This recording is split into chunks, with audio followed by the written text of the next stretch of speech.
میں ابھی ان دونوں کو واپس لے کے آتا ہوں۔ کہتے ہی ظفر اٹھا اور رشیدہ چاچی کے گھر کی طرف چل پڑا۔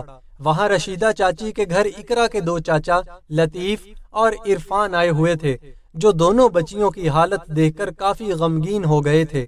رشیدہ چاچی نے اقرا اور رمشا کے زخم صاف کیے اور اپنی پوتیوں کے صاف کپڑے دونوں بہنوں کو پہنا کر ان کے سر کو سکارف سے ڈھانپ دیا۔ ابھی کچھ ہی دیر گزری تھی کہ دروازے سے ظفر اندر داخل ہوا۔ رشیدہ چاچی سے سلام دعا کے بعد انہوں نے اقرا اور رمشا کو ساتھ چلنے کا کہا، جس پر چاچی نے ان کو صبح کا سارا واقعہ بتایا۔ اپنی آنکھوں سے اپنی بیٹیوں کی ایسی حالت دیکھنے کے بعد ظفر غصے سے پاگل ہو گیا اور فوراً اٹھ کر اپنے گھر کی طرف چل پڑا۔ رشیدہ چاچی، ظفر کے دونوں بھائی اور بیٹیاں بھی ان کے پیچھے بھاگے۔ اندر داخل ہوتے ہی غصے سے نسرین کی طرف بڑھا۔ کتنی چھوٹی، کتنی جھوٹی اور مکار عورت ہو تم! میری بیٹیوں کی یہ حالت کر کے اب خود مظلوم بننے کی کوشش کر رہی ہو۔ چھوڑوں گا نہیں میں تمہیں۔ اس سے پہلے کہ ظفر نسرین پہ ہاتھ اٹھاتا، رشیدہ اور ظفر کے دونوں بھائیوں نے آگے بڑھ کر اسے روکا۔ بہرحال نسرین کو کسی قسم کا پچھتاوا نہیں تھا۔ وہ ایک ہی بات کر رہی تھی ظفر سے کہ میں تمہاری بیٹیوں کی نوکر نہیں ہوں، مجھے الگ گھر لے کر دو یا مجھے طلاق دو۔ لڑائی بہت بڑھ گئی تھی۔ رشیدہ چاچی اور ظفر کے بھائی اس گھر کو برباد نہیں کرنا چاہتے تھے، اس لیے لطیف اور عرفان نے فیصلہ کیا کہ ظفر دوسرا گھر نہیں لے سکتا، اس کے پاس اتنے پیسے نہیں تھے، وہ تو محنت مزدوری کرتا تھا۔ اس لیے انہوں نے ظفر کو منایا کہ اقرا اور رمشا کو ہم لے جاتے ہیں، یہ دونوں اب ہمارے ساتھ رہیں گی۔ بہت مشکل سے ہی صحیح، لیکن ظفر مان گیا۔ اس طرح اقرا عرفان کے ساتھ اور رمشا لطیف کے ساتھ ان کے گھر چلی گئیں۔ وقت کا کام ہے گزرنا، اور وہ گزرتا چلا گیا، پتہ ہی نہیں چلا، اور نسرین کی شادی کو 8 سال گزر گئے۔ اقرا اب 15 اور رمشا 17 سال کی ہو گئی تھی، مگر نسرین کو اللہ نے اولاد کی خوشی نہیں دی۔ جو دوسروں کی اولاد پہ ظلم کرتے ہیں وہ اپنی خوشیاں نہیں دیکھ سکتے، وہ خود بھی کبھی خوش نہیں رہ سکتے۔ اولاد کی تڑپ میں ہر رات عذاب بن کر گزرتی۔ کسی بھی ڈاکٹر کا کوئی بتاتا تو نسرین وہاں علاج کے لیے پہنچ جاتی۔ 8 سال کے لمبے عرصے کے بعد نسرین کو ڈاکٹر نے خوشخبری دی کہ وہ ماں بننے والی ہے۔ اس کی خوشی کی انتہا نہیں تھی۔ وہ ہر وقت سوچتی رہتی کہ میں اپنے بچے کو دنیا کی ہر آسائش دوں گی، بڑے سے بڑے اسکول میں پڑھے گا میرا بچہ۔ ان دنوں اس نے کام کے لیے بھی ملازمہ رکھ لی تھی۔ ظفر بھی بہت خوش تھا۔ آخر وہ دن بھی پہنچ گیا جس کا نسرین کو بے صبری سے انتظار تھا۔ ہسپتال میں بیڈ پہ پڑی منتظر نگاہوں سے دروازے کو دیکھ رہی تھی کہ کب اس کے بچے کو اس کی گود میں دیا جائے گا۔ اتنے میں دروازے سے ظفر اندر داخل ہوا، جس کی گود میں مہرون کمبل میں لپٹا ایک بچہ تھا، جس کے پیچھے کچھ ڈاکٹرز بھی آ رہے تھے۔ نسرین نے ظفر کو دیکھتے ہی کہا، شکر ہے ظفر تم آ گئے، کہاں چلے گئے تھے؟ مجھے میرا بچہ تو دکھاؤ۔ ظفر نے اس چھوٹے سے بچے کو نسرین کی گود میں دیا۔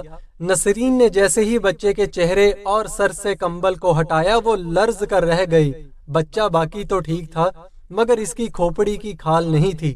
سر کے اندر موجود دماغ وغیرہ سب نظر آ رہا تھا۔ ظفر نے جلدی سے بچے کو واپس لیا اور کانپتی ہوئی نسرین کو سنبھالنے لگا، جس کا چہرہ پیلا پڑ چکا تھا۔ آج 2 ہفتے گزر چکے۔ نسرین اور ظفر پہ وہ قیامت گزرے رات کے 2 بج رہے تھے جب پیاس کی شدت سے نسرین کی آنکھ کھلی۔ کچن میں پانی پیتے ہوئے اچانک اسے وہ سب یاد آیا جو وہ 8 سال پہلے اقرا اور رمشا کے ساتھ کر چکی تھی۔ رات کے اس پہر کچن میں کھڑی نسرین کے کانوں میں مسلسل ان بچیوں کی آوازیں گونج رہی تھی۔ امی مت مارے اقرا کو، امی چھوڑے میرے بال، نہ کاٹیں، مت کریں، امی صرف ایک دفعہ معاف کر دیں، اس کے بعد کبھی آپ کو تنگ نہیں کریں گے۔ شاید اپنی اولاد کو ایسی حالت میں دیکھنا ہی تھا جو آج نسرین ان معصوم بچیوں کے درد کو محسوس کر رہی تھی۔ چیخ چیخ کر روتے ہوئے وہ کچن میں ہی زمین پر بیٹھ کر اللہ سے معافیاں مانگنے لگی۔ رونے کی آواز سن کر ظفر بھی بھاگتا ہوا کچن میں آیا۔ کیا ہوا نسرین، کیوں رو رہی ہو؟ بتاؤ مجھے ہوا کیا ہے؟ ظفر نے حواس باختہ ہو کے پوچھا۔ ظفر، مجھے اقرا اور رمشا کے پاس لے چلو، خدا کے لیے مجھے ان کے پاس لے چلو، میں ان سے معافی مانگنا چاہتی ہوں۔ آج اپنی اس حالت کی ذمہ دار میں خود ہوں، نہ میں ان پہ ظلم کرتی، نہ آج میرے ساتھ یہ سب کچھ ہوتا۔ جب تک وہ مجھے معاف نہیں کریں گی، اللہ بھی مجھے معاف نہیں کرے گا۔ مجھے لے چلو ان کے پاس۔ زارو کتار روتے ہوئے نسرین نے ظفر سے کہا، ابھی بہت رات ہو چکی ہے، میں کل صبح تمہیں ان کے پاس لے جاؤں گا۔ ظفر نے کہا اور اسے سہارا دیتے ہوئے کمرے میں لے آیا۔ اگلے دن صبح سویرے ہی ظفر اور نسرین عرفان اور لطیف کے گھر روانہ ہوئے۔ اقرا اور رمشا اپنی چاچی کے ساتھ کچن میں ان کا ہاتھ بٹانے میں مصروف تھی، جب باہر سے باتوں کی آواز آنے لگی۔ لگتا ہے کوئی آیا ہے، چلو چل کر دیکھتے ہیں، عرفان کی بیوی نے کہا، اور وہ تینوں باہر آ گئیں۔ باہر کا منظر دیکھ کر اقرا اور رمشا کو اپنی آنکھوں پہ یقین نہیں آ رہا تھا۔ جہاں لطیف کی بیوی نسرین سے سلام دعا کرنے میں مصروف تھی، وہاں اقرا اور رمشا نے بھی آگے بڑھ کر سلام کے لیے ہاتھ بڑھایا، لیکن نسرین نے ان کا ہاتھ تھامنے کے بجائے دونوں کو گلے سے لگا لیا اور پھوٹ پھوٹ کر رونے لگی۔ مجھے معاف کر دو بیٹا، میں تم دونوں سے معافی مانگنے آئی ہوں۔ میں نے تم دونوں کے ساتھ بہت برا سلوک کیا، اس کی سزا بھی مجھے مل چکی ہے۔ مجھے معاف کر دو اور میرے ساتھ گھر چلو۔ جب تک تم دونوں مجھے معاف نہیں کرو گی، تب تک اللہ بھی مجھے معاف نہیں کرے گا۔ اقرا اور رمشا نے نسرین کی طرف دیکھا، جو بے حد کمزور نظر آ رہی تھی۔ آنکھوں کے گرد گہرے سیاہ حلقے موجود تھے، وہ بہت بیمار نظر آ رہی تھی۔